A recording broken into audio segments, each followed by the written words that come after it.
www.voiceofcongo.net.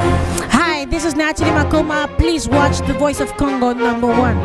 Toute peine mérite salaire, mais le manque de professionnalisme doit être sanctionné. Voice of Congo, si t'as pas professionnel, donc chapeau, Bolanda.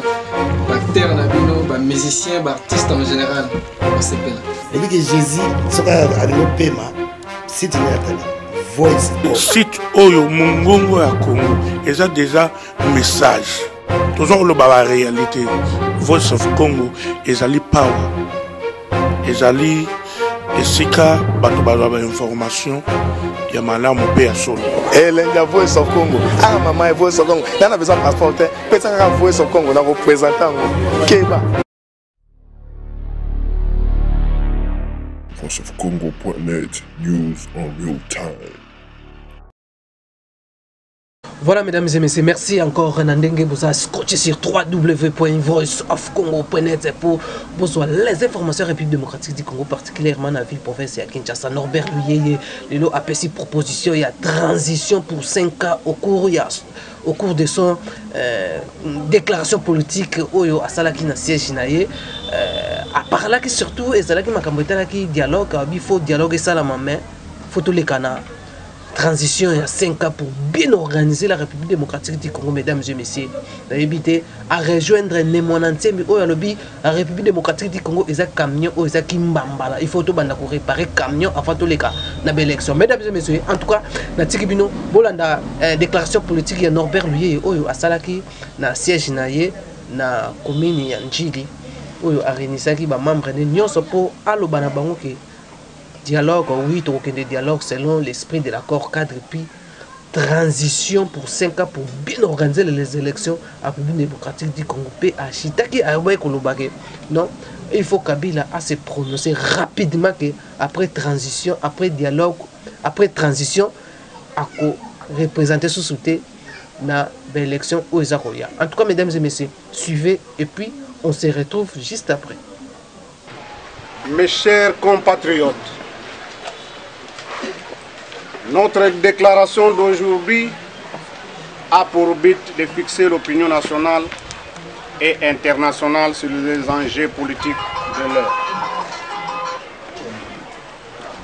L'Union des Républicains, IR en sigle, est un parti politique de l'opposition radicale en République démocratique du Congo.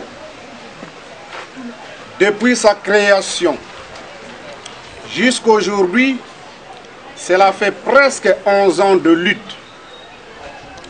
Elle a découvert qu'il existe un complot contre notre pays, ce qui a conduit la République démocratique du Congo dans un conflit politique et sécuritaire interminable.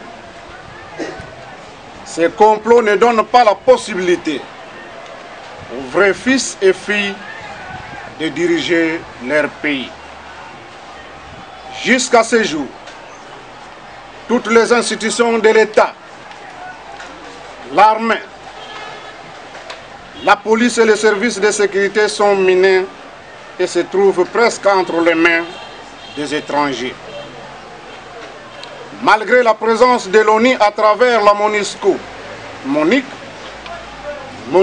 aujourd'hui, avec tous ces moyens colossaux, depuis 1999 jusqu'à ce jour, cela fait 15 ans.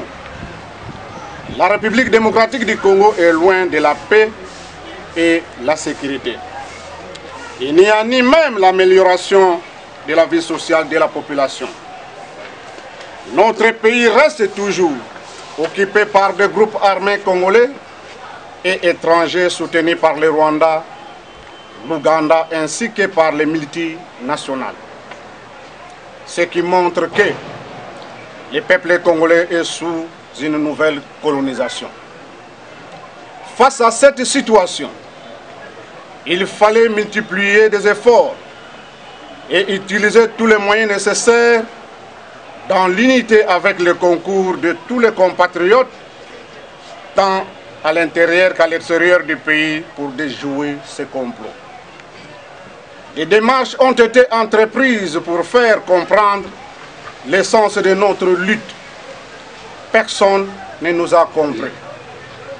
Par contre, d'autres, pour leurs intérêts, sont utilisés et participent à ce complot pour faire souffrir leurs frères et sœurs. Raison pour laquelle l'Union des Républicains s'est concentrée dans la lutte pacifique pour résoudre ce conflit politique entre fils et filles de notre pays au dialogue politique en vue de ramener la classe politique divisée de parler le même langage. Dans ce complot, la grande responsabilité revient à la presse de notre pays, une presse sans conviction de la déontologie de son métier de journaliste. Une presse partisane et tribale. Elle s'est fait l'avocat du diable.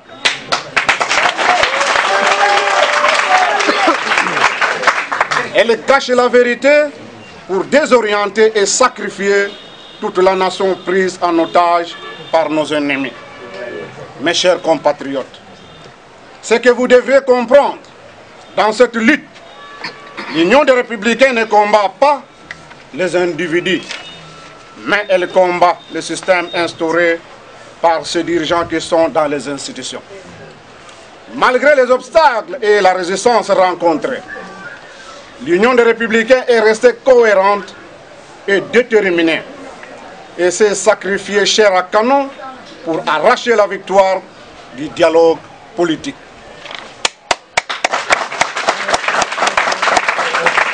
Aujourd'hui, nous sommes ravis de joie que la population congolaise, la classe politique, c'est-à-dire l'opposition et le pouvoir en place, parlent le même langage. Le mot-clé qui nous unit, c'est le dialogue. Bien que les uns et les autres interprètent ces dialogues de leur manière, l'Union des Républicains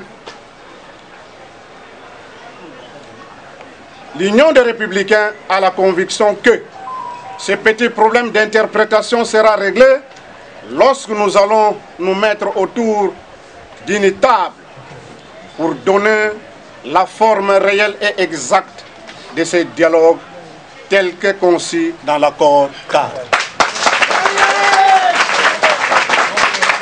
Mes chers compatriotes, l'Union des Républicains est fière des exploits réalisés. Elle est curieuse et surprise d'entendre au sein de cette classe politique tous ceux qui se sont battus pour les élections bâclées et chaotiques de 2011, dont les uns sont au pouvoir et les autres sont à la recherche de l'impérium.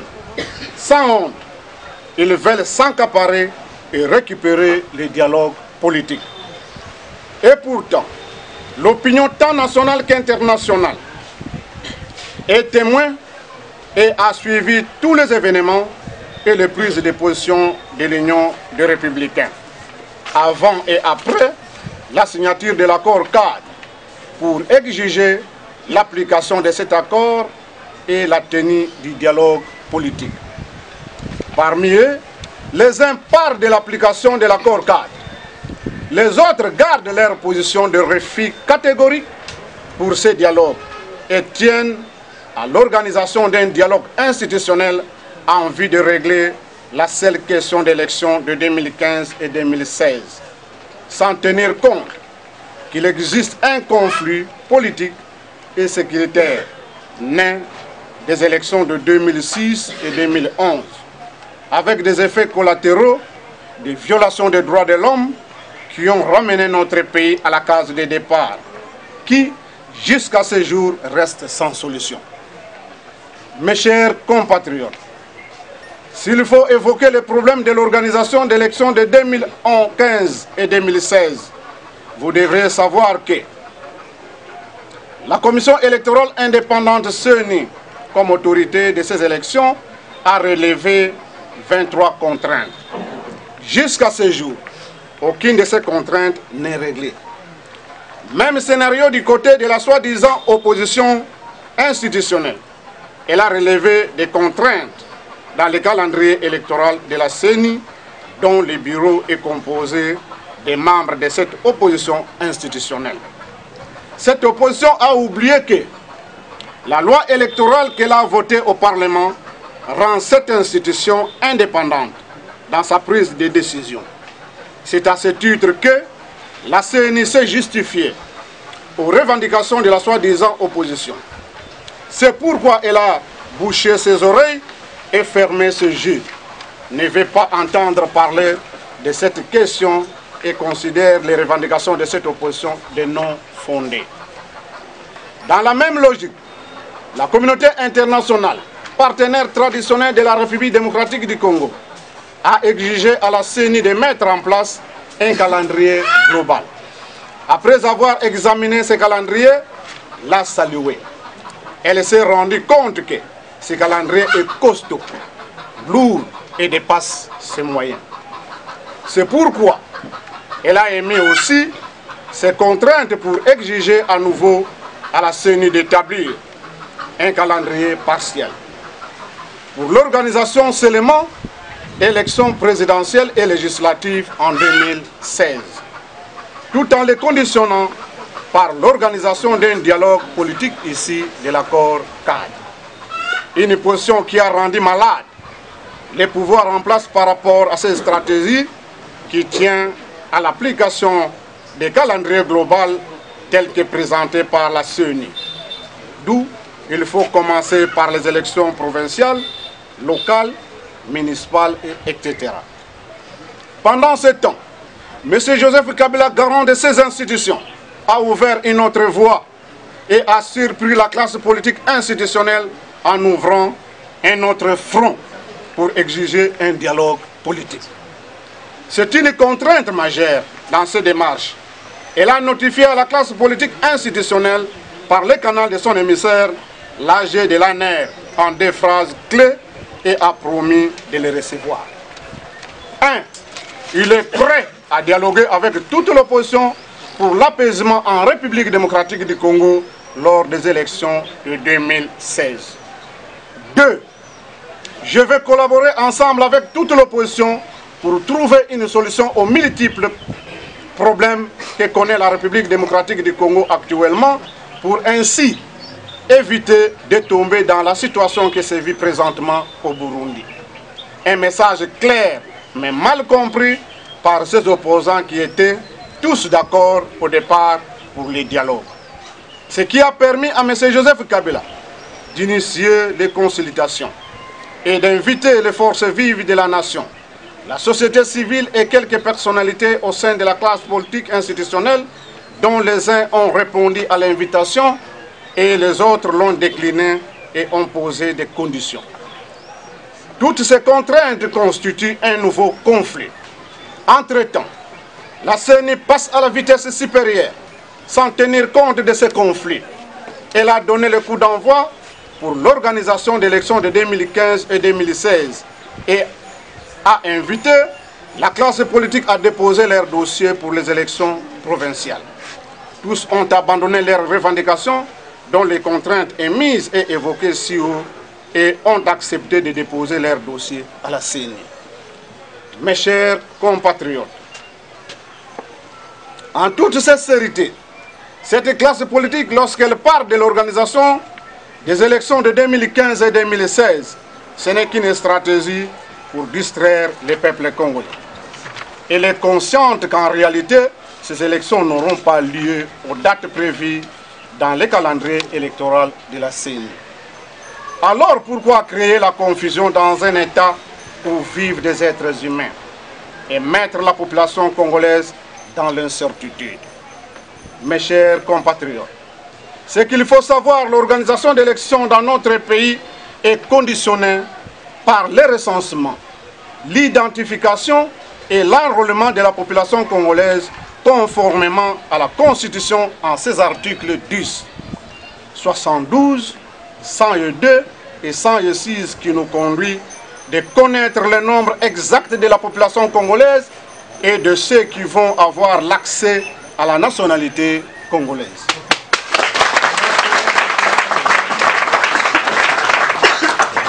Ces dispositions constitutionnelles donnent la possibilité aux seuls Congolais et Congolais d'origine de postuler comme candidat président de la République législatif et membre du Sénat.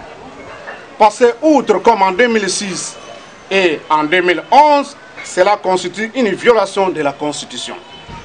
Pour l'organisation de l'élection du président de la République, on doit tenir compte de la Constitution dans son article 73 qui stipule que le scrutin pour l'élection du président de la République est convoqué par la Commission électorale nationale indépendante CENI 90 jours avant l'expiration du mandat du président en exercice. C'est-à-dire, les élections doivent être organisées avant le 6 septembre 2016 et le 6 décembre 2016, c'est une date à laquelle le nouveau président élu prête serment devant la Cour constitutionnelle et non comme cette classe politique institutionnelle interprète la Constitution à sa manière en donnant la date du 19 septembre 2016. Dépasser la date butoir du 6 septembre 2016 sans l'organisation de cette élection après cette date constitue une violation pure et simple de la Constitution. Mes chers compatriotes, s'agissant du calendrier électoral de la CENI pour l'élection de 2015 et 2016, ce calendrier n'est pas conforme à la Constitution en ces articles cités ci haut. Avec les contraintes mises et indiquées ci-dessus et relevées par les uns et les autres, il est pratiquement impossible d'organiser les élections en 2015 et 2016. Mes chers compatriotes, s'il faut faire allusion aux élections de 2011 et des concertations nationales, vous allez constater que c'est cette classe politique qui a reconnu la légitimité de M. Joseph Kabila comme président de la République et c'est la même classe politique aussi que M. Joseph Kabila est en train de consulter pour aller au dialogue. Alors que lorsqu'on parle de conflits politiques et sécuritaires, M. Joseph Kabila n'est pas en conflit avec cette classe politique. L'opinion nationale et internationale se pose des questions de quel conflit M. Joseph Kabila va résoudre avec cette classe politique. Ici de l'accord cadre ou du dialogue déjà concertation nationale où lui reste au-dessus de la mêlée. C'est un mystère.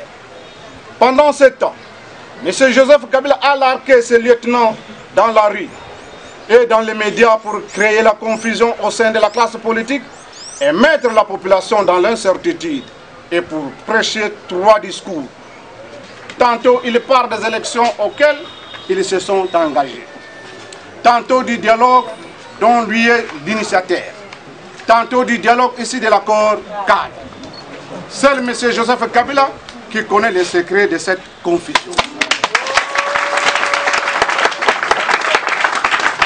Le peuple congolais et la communauté internationale attendent de lui pour dévoiler ces mystères et les fixer après les consultations pour savoir quand est-ce qu'il va organiser ces élections et s'il s'agit de quel dialogue qu'il est en train de prôner. Mes chers compatriotes, la violation de la Constitution et de la loi électorale ainsi que le calendrier électoral, avec toutes ces contraintes pour l'organisation des élections de 2015 et 2016, c'est là où est planifié et confirmé le glissement et la prolongation des mandats de M. Joseph Kabila et l'ensemble de la classe politique institutionnelle. Ils veulent justifier ce glissement et cette prolongation de leur mandat dans la Constitution à son article 72. Deuxième paragraphe qui stipule que, à la fin de son mandat, le président de la République reste en fonction jusqu'à l'installation effective du nouveau président élu. Mes chers compatriotes, s'il faut parler de l'accord cadre pour la paix, la sécurité et la coopération pour la République démocratique du Congo et la région, c'est bien dit que cet accord est un accord international.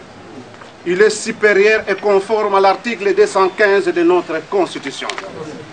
À cette occasion, l'Union des Républicains attire votre attention que, depuis le 24 février 2013, date de la signature de l'accord cadre, M. Joseph Kabila et l'ensemble de la classe politique institutionnelle n'ont plus le mandat et la légitimité de leur pays.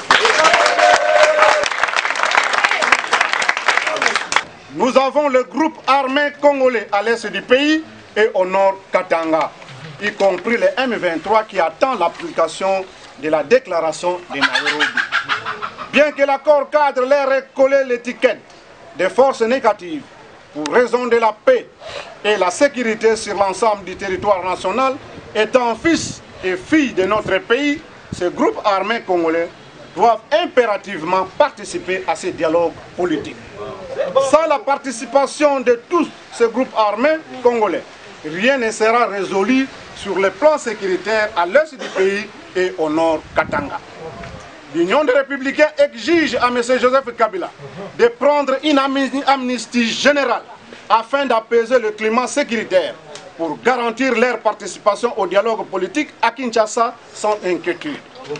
Voilà les 4 partis en conflit qui sont appelés à se réunir autour d'une table pour dialoguer et résoudre cette crise. Mes chers compatriotes, l'Union des Républicains attire votre attention particulière que si les partis en conflit qui vont participer au dialogue politique sont connus tels que cités si haut, l'accord cadre nous a donné aussi les termes de référence contenus dans l'engagement renouvelé pour la République démocratique du Congo, à savoir 1. Continuer à approfondir la réforme des secteurs de la sécurité, en particulier en ce qui concerne l'armée et la police. 2. Consolider l'autorité de l'État, en particulier à l'est de la République démocratique du Congo, y compris en empêchant les groupes armés de déstabiliser les pays voisins. 3. Effectuer des progrès en ce qui concerne la décentralisation. 4. Promouvoir le développement économique, y compris au sujet de l'expansion des infrastructures et de la fourniture des services sociaux de base. 5. Promouvoir la réforme structurelle des institutions de l'État, y compris la réforme des finances. 6. Promouvoir les objectifs de réconciliation nationale, de tolérance et de la démocratisation. L'accord cadre renvoie toutes les parties au conflit, pouvoir, opposition et groupes armés, au dialogue politique pour trouver un compromis politique qui va aboutir à la réforme structurelle des institutions de l'État et qui va conduire le pays à une transition.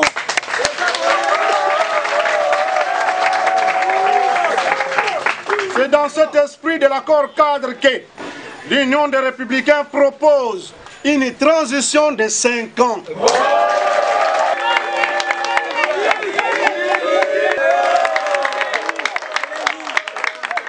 Pour l'intérêt supérieur à M. Joseph Kabila et à la classe politique institutionnelle une opportunité de participer à cette transition. À cette occasion, l'Union des Républicains demande à M. Joseph Kabila de garantir l'opinion nationale et internationale et de prendre le courage de se prononcer officiellement le plus tôt que possible qu'à la fin de la transition, il ne sera pas candidat aux prochaines élections. Selon l'esprit de l'accord cadre et les résolutions 2098, 2147 et 2211, l'initiative de convoquer les dialogues politiques est réservée exclusivement aux médiateurs désignés par la communauté internationale, tel que défini au point 4 de la résolution 2088, qui stipule que invite l'envoyé spécial du secrétaire général des Nations Unies à conduire un processus global ouvert à toutes les parties prenantes en vue de remédier aux causes profondes du conflit. Dans le même cheminement, le point 14 de la même résolution demande aux représentants du secrétaire général des Nations Unies pour la République démocratique du Congo de s'acquitter au moyen de ses bons offices des tâches définies aux alinéas A, B et C, dont la linéa B stipule ce qui suit: promouvoir un dialogue politique transparent et sans exclusif entre toutes les parties prenantes en conflit, en vue de favoriser la réconciliation et la démocratisation et encourager l'organisation d'élections provinciales et locales crédibles et transparentes. Sur ce, en tant que représentant spécial du secrétaire général des Nations Unies, M. Martin Kobler n'a pas le droit de demander à la classe politique de jouer le rôle de bons offices qui lui revient, tel que défini dans la résolution 2147.5 alinéa B et 2111 dans ses points 14 et 15 et réaffirme ce qui est écrit dans le point 14 de la résolution 2098.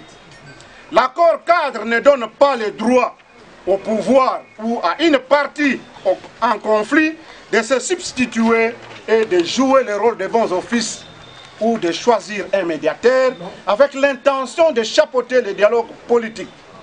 Cela constitue une usurpation de pouvoir de l'accord cadre. En cas de résistance pour l'application de l'accord cadre et pour l'organisation du dialogue politique, M. Joseph Kabila et toute la classe politique institutionnelle feront face à la résolution 2098 à son point 6 qui stipule que, au cas où l'une ou l'ensemble des parties n'aurait pas satisfait aux engagements énoncés dans l'accord cadre, la communauté internationale prendra toutes les mesures appropriées en tant que de besoin. Mes chers compatriotes, le dialogue politique, c'est l'affaire du peuple congolais et de la classe politique. C'est à eux de décider le sort et l'avenir de leur pays.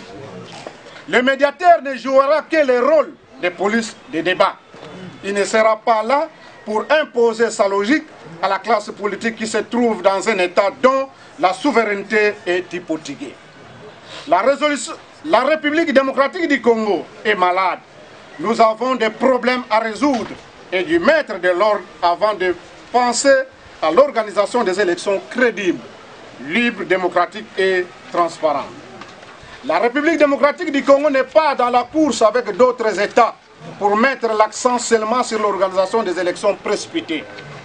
Le dialogue politique va nous permettre de rétablir de bonnes relations avec la communauté internationale qui est en conflit avec les pouvoirs en place.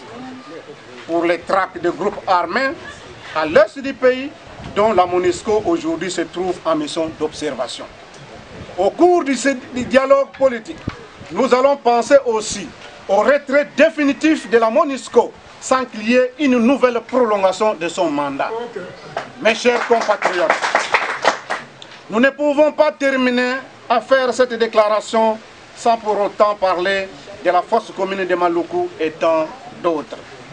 Le problème de la fosse commune de Maluku et tant d'autres est reconnu par les pouvoirs en place qui le fait régulièrement avec une coloration des mornais et des indigents. Pour votre mémoire, en date du 16 décembre 2014, dans sa déclaration, l'Union des Républicains a pris l'initiative de sensibiliser la population congolaise toutes tendances confondues pour des manifestations pacifiques de désobéissance civile pour une durée indéterminée afin d'exiger la tenue dans l'immédiat et sans condition du dialogue politique ici de l'accord cadre. Dans cette optique, une marche pacifique a été projetée le 23 décembre 2014. Cette marche devrait conduire jusqu'à la présidence de la République où un mémorandum devrait être déposé à M. Joseph Kabila, chef de file de la famille politique institutionnelle, parti au conflit défini dans l'accord cadre, pour lui exiger de quitter le pouvoir dans l'immédiat et sans condition, parce qu'il constituait l'obstacle à la paix et à la sécurité de la République démocratique du Congo et de la région des Grands Lacs.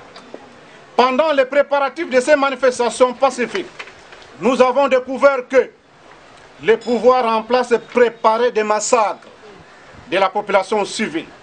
L'Union des Républicains a pris le soin de prévenir et d'alerter la communauté internationale, plus précisément le secrétaire général des Nations Unies, le Conseil de sécurité, le représentant spécial et l'envoyé spécial du secrétaire général des Nations Unies pour la République démocratique du Congo et la région des Grands Lacs. Quelques chefs d'État au sein des Nations Unies, l'Union européenne, l'Union africaine ainsi que quelques ambassadeurs accrédités en République démocratique du Congo en vue de prendre toutes les dispositions utiles et d'assumer leurs responsabilités en cas de dérapage. La MONUSCO, dans sa mission de déstabilisation et de sécurisation de la population civile, devait protéger les manifestants pacifiques.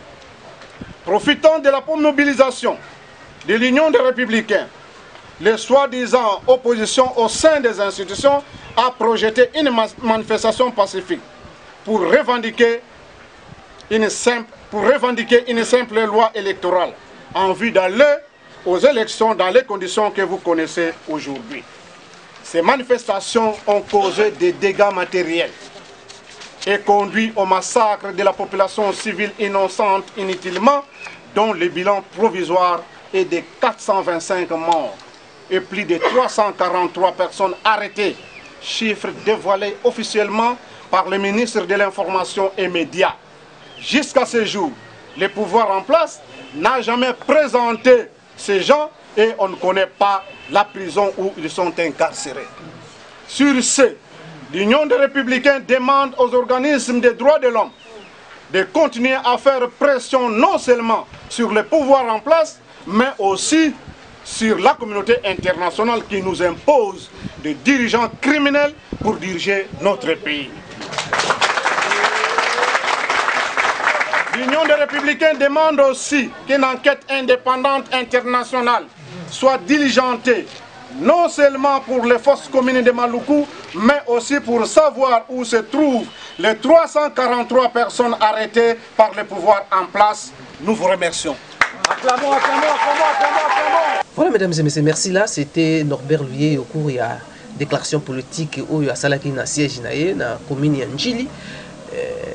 Boulandi ndenge alopi concernant dialogue ndenge aouti aussi ko taper sur Martin Kobler ndenge jusque là azo positionner azo respecter mission na ba pesa qui était na secrétaire général des Nations Unies en République démocratique du Congo. Mission ba pesa qui azo respecter ngote Boulandi allocution na ndenge alopi c'était l'intégralité. Il y a déclaration politique. En tout cas, portez-vous bien, restez toujours fidèles sur www.voiceofcongo.net pour les informations République démocratique du Congo. Bye bye.